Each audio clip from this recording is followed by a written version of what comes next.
Do you think you're a critical thinker? Most people believe so. But research shows the majority of us are not using critical thinking at all. In this video, you'll discover what critical thinking really means, and 5 signs you might be missing it. Let's start simple. Critical thinking means carefully analyzing information instead of just accepting it.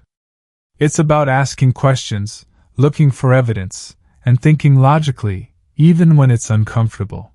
In other words, it's the opposite of blindly following opinions, emotions, or traditions.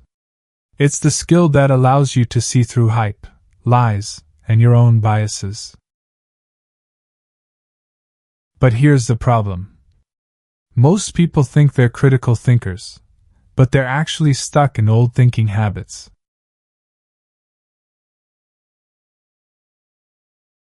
You never ask, "How do I know this is true?" You confuse feelings with facts.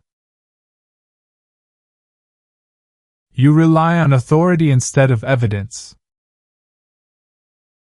You avoid information that challenges your beliefs. You rarely change your mind, even with new evidence.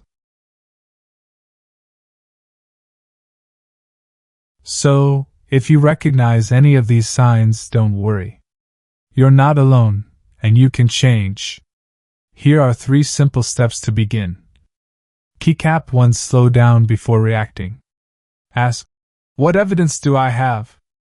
Keycap 2. Challenge your assumptions. "Could I be wrong?" Keycap 3. Seek out perspectives you disagree with, and understand them.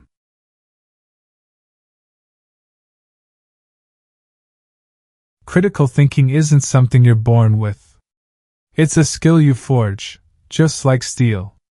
Here at the Thinking Forge, we'll help you sharpen it. If you enjoyed this video, subscribe and join the Forge. Every week, we'll explore how to think clearer, argue smarter, and make better decisions. Thank you for watching, and see you in the next video.